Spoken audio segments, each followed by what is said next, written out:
श्री शिवाय नमस्तुभ्यं।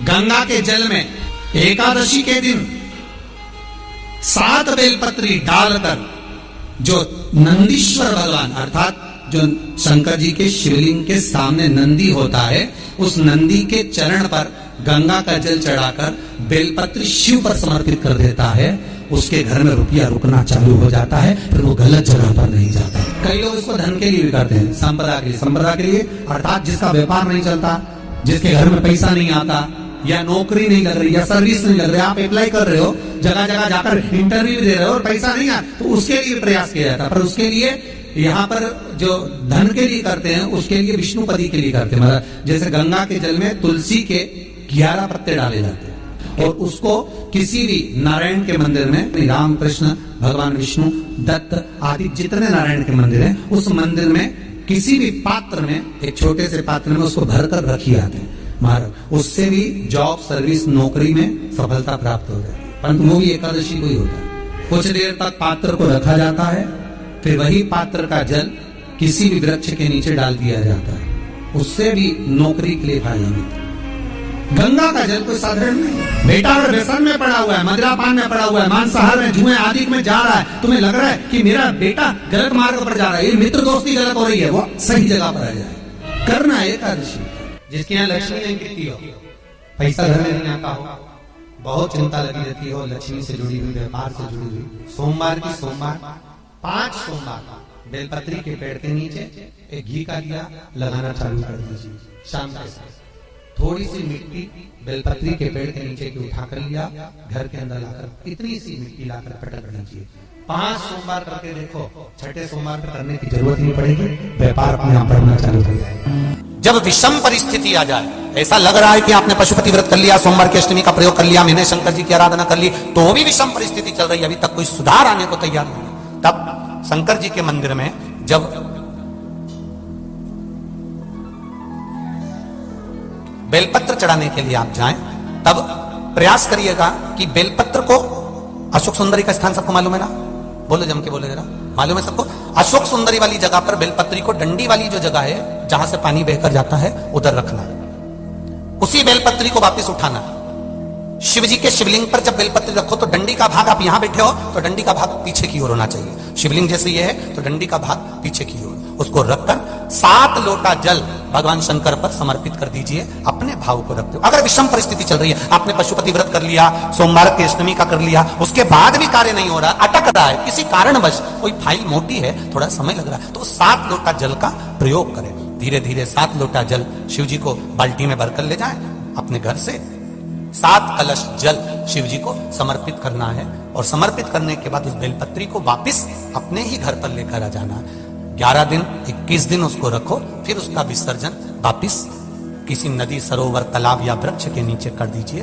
बाबा हाथ पकड़कर बाहर निकाल ही देगा। परिस्थिति अगर बहुत विषमता, बहुत विषम परिस्थिति में उस जगह पर इसका प्रयोग कर सकते। शंकर भगवान को रिझाना, बेलपत्र का प्रयोग भगवान शिव को रिझाने का जो आनंद है, शिव को जो मनाने का आनंद है, वो एक स्वरूप ही अलग है, उसका एक स्वरूप आनंद। दूसरा, आपको लग रहा है कि शरीर में बड़ा रोग होने वाला है, आपको लग रहा है कि मेरा शरीर में डॉक्टर कोई रोग, कोई बीमारी बड़ी ना बता दे, तो निवेदन है, महीने में एक बार धतूरा देखा है सब लोगों ने? जो धतूरा होता है जिसमें कांटे कांटे होते हैं, उस धतूरे को हल्दी में भिगोकर शिव जी को महीने में कम से कम एक बार चढ़ा दिया करो। कोई शरीर में जिंदगी में कभी बड़ी बीमारी तुम्हारे सामने नहीं आएगी। शिव उसको समझ। धतूरा भगवान शंकर को चढ़ाने से रोग की समाप्ति होती है, रोग समाप्त होता है। बहुत ध्यान से सुनना भाई, फिर कहूंगा, अगर दिल में कोई बात है और आपकी वो कामना पूरी नहीं हो रही, बहुत प्रयास कर लिया आपने, कामना सिद्ध नहीं हो रही, 1 लोटा जल, एक जल का पात्र लीजिए, उस जल के पात्र को लेकर उसमें थोड़ा सा लाल चंदन डालकर बेलपत्री के वृक्ष के नीचे और देवादिदेव महादेव को चढ़ाना प्रारंभ कर दीजिए। शिव को चढ़ा थोड़ा सा जल, उसके बाद में 1 लोटा जल स्वच्छ फिर शिव जी को प्रयास करो। बेलपत्री मिले, उस बेलपत्री पर लाल चंदन तीनों पत्तियों पर लगाकर लाल बेलपत्री के वृक्ष के नीचे समर्पित कर कर उसी बेलपत्री के वृक्ष के नीचे का बेलपत्र वापिस लेकर श्री शिवाय नमस्तुभ्यं बोलकर आपकी कामना कहकर भगवान शिव पर अघोरेश्वर महादेव का नाम लेकर आप चढ़ाना प्रारंभ करिए। बाबा आपका कार्य 3 महीने के अंदर पूर्ण कर देगा, सफलता देगा। जिस व्यक्ति को रोग बहुत घेर रहा हो, बहुत ज्यादा रोग घेर रहा हो, एक बीमारी पूरी ठीक नहीं होती, दूसरी लग जाती है, दूसरी ठीक हुई नहीं, तीसरी हो गई, तीसरी ठीक नहीं हुई, चौथी हो गई। जिस व्यक्ति को रोग ज्यादा घेर रहा हो, तो अगर शंकर जी के मंदिर में आप जल चढ़ाने जाएं या दूध चढ़ाने जाएं, तो उसमें काली मिर्ची एक डालकर लेकर जाए शंकर जी को चढ़ाने के लिए। फिर धीरे धीरे रोग समाप्त होगा, दूसरा रोग नहीं घेरे, रोग समाप्त। काली मिर्ची शंकर को समर्पण करना।